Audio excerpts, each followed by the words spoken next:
Son las 4:09, estamos en directo en Me Importas Tú. Nuestra primera conversación la vamos a desarrollar con ayuda, por decirlo de alguna manera, de varias organizaciones que han hecho posible que nuestra invitada esté aquí, entre otros IPES, entre otros, por ejemplo, Mugarik Gabe. Hoy está con nosotros Claudia Julieta Duque, es una periodista colombiana que lleva 22 años ejerciendo la profesión en un medio hostil, complicado, difícil. Es periodista de investigación, ha estado amenazada, incluso en varias ocasiones ha tenido que salir del país. Claudia Julieta Duque, ¿cómo estás? Muy buenas tardes. Buenas tardes, muchas gracias por la invitación. Bienvenida y muchas gracias de verdad por acompañarnos y por ofrecer también tu testimonio de una profesión, bueno, que vista desde Colombia tiene otros matices muy distintos, ¿no?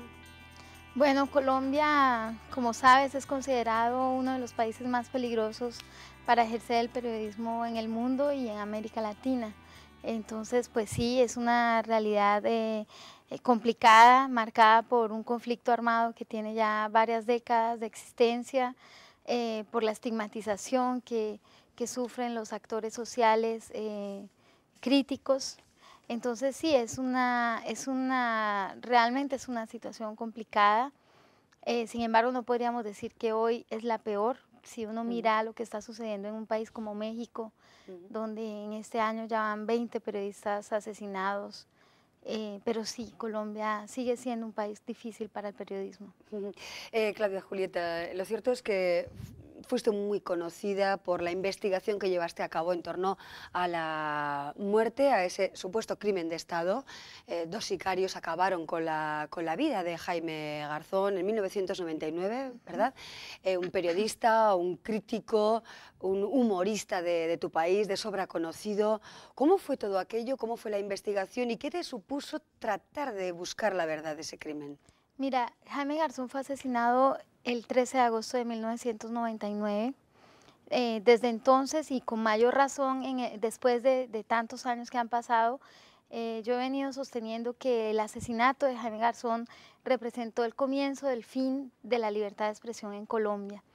Jaime Garzón era, como tú lo has dicho, quizás el personaje público más querido y reconocido por la sociedad colombiana.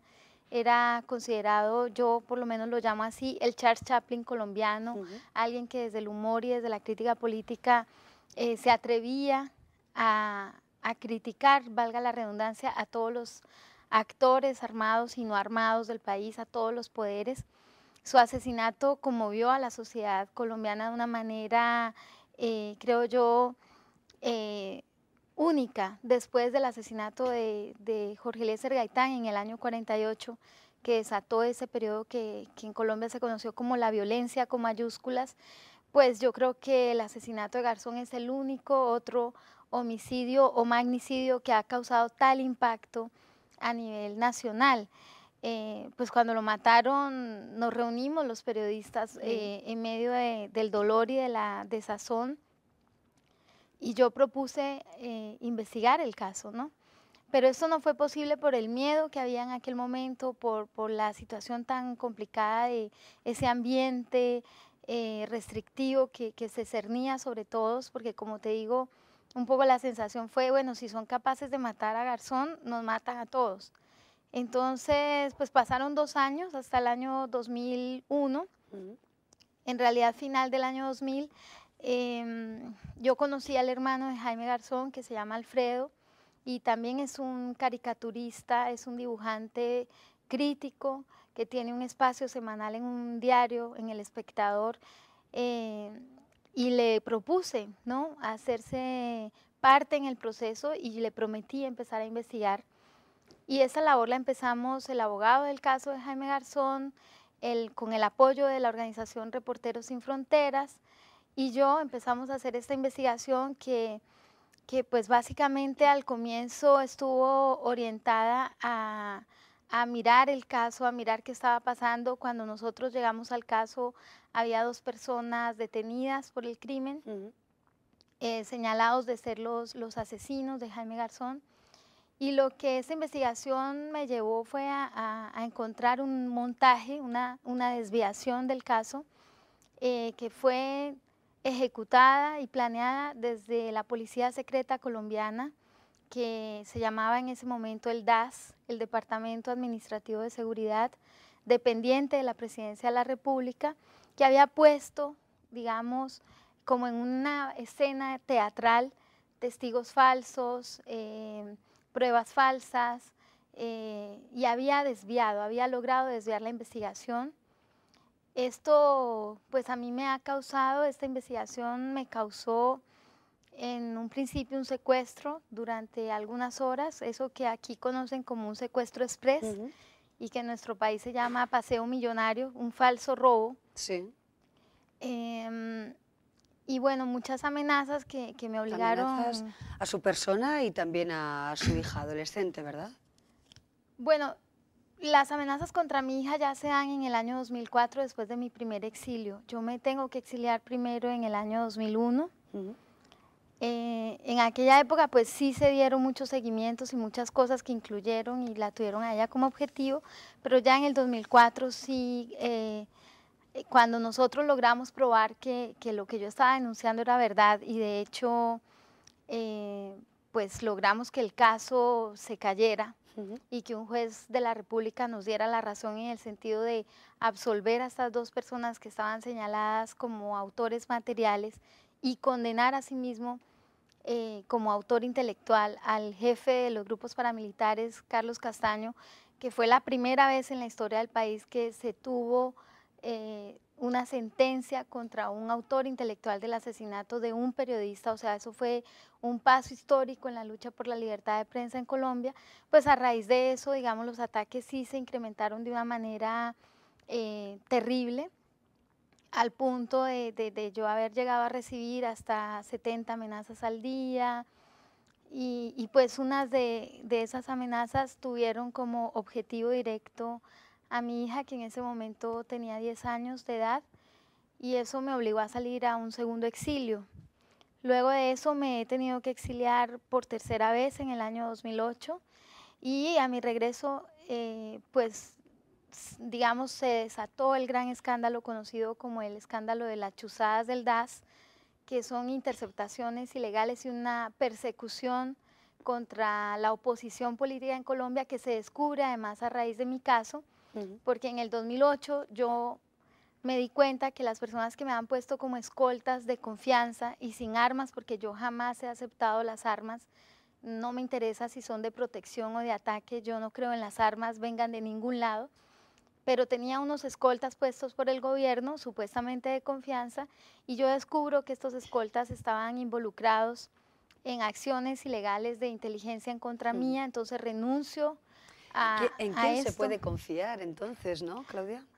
Pues mira, yo en Colombia en este momento tengo el acompañamiento de Brigadas Internacionales de Paz, que es una de las organizaciones que convoca a los eventos de estas jornadas por Colombia, aquí en Pamplona. Yo realmente considero que Brigadas es algo así como mis ángeles de la guarda. Ellos a mí me acompañan de una manera muy respetuosa y con muchísimo compromiso.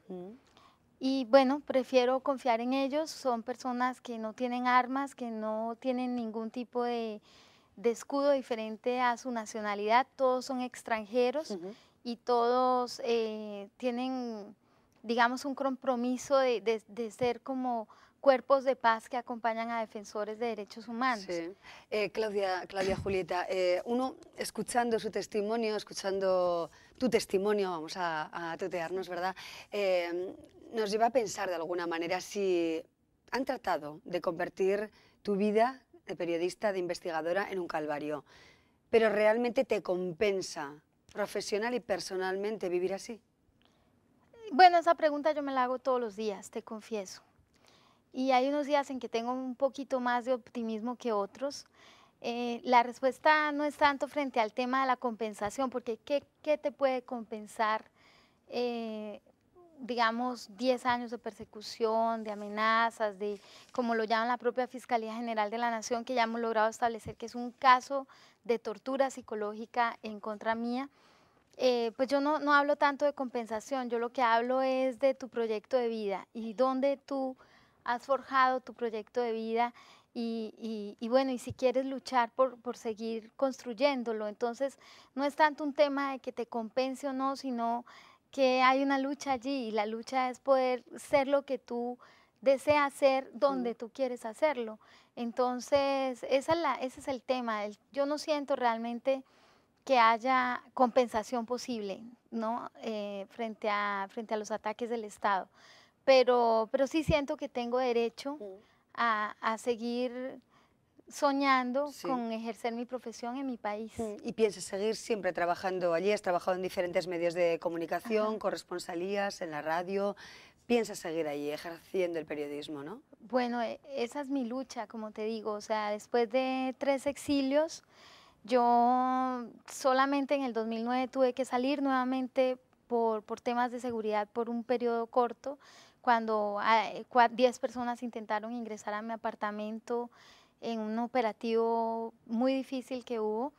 Pero desde el año 2009 para acá han pasado 3 años y yo he logrado permanecer en el país y eso es lo que quiero intentar seguir haciendo. Cada vez creo yo, a la medida que avanza el proceso legal, el proceso penal contra los perpetradores, Ujú. pues crecen también los riesgos, pero también crece la posibilidad de que llegue la justicia.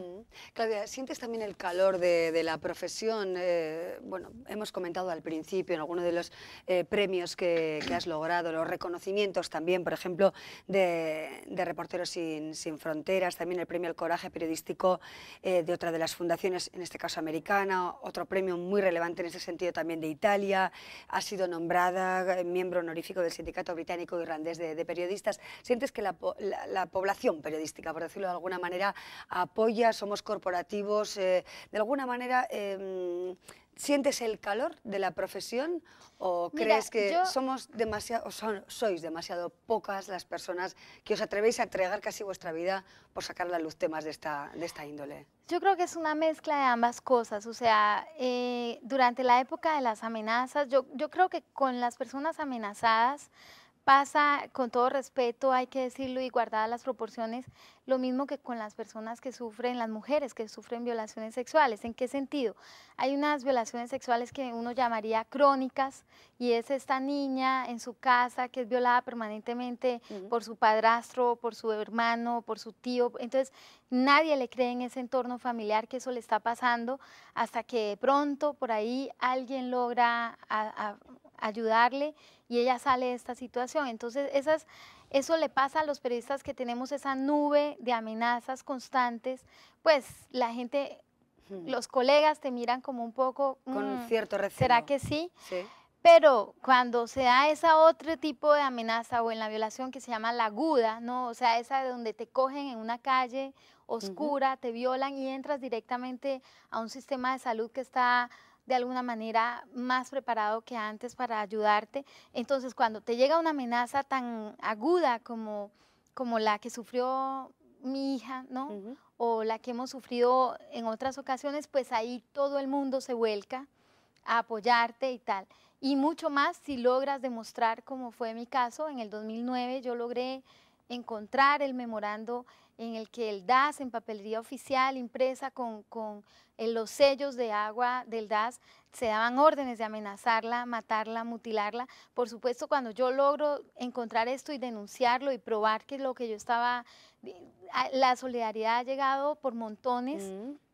Y sí he sentido eso que tú dices, y sobre todo a nivel internacional, el apoyo de organizaciones de colegas y de los colegas ha sido muy importante. Ujú. Bueno, pues ojalá sea también ese el camino, ¿no? El apoyo entre unos profesionales y otros de todas las partes del mundo.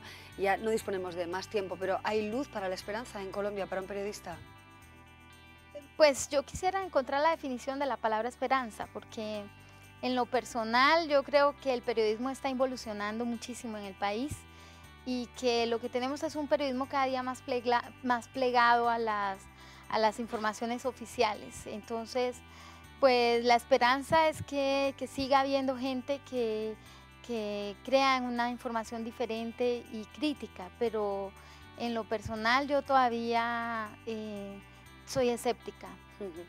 Claudia Julieta Duque, muchísimas A gracias. ti, Hoy muchas además tienes gracias. también una conferencia, ¿verdad? Esta Sí. tarde aquí en la capital navarra. creo que la conferencia abierta al público es mañana y en la noche de hoy lo que hay es un encuentro con colegas con periodistas, como tú. Eso es, perfecto. Ajá. Claudia, Muchas muchísimas gracias por acompañarnos de verdad y por contarnos tu testimonio tan importante. Gracias. No, a ustedes muchas Un placer, gracias. de verdad. Nosotros hacemos ahora una breve pausa y seguimos con otros contenidos.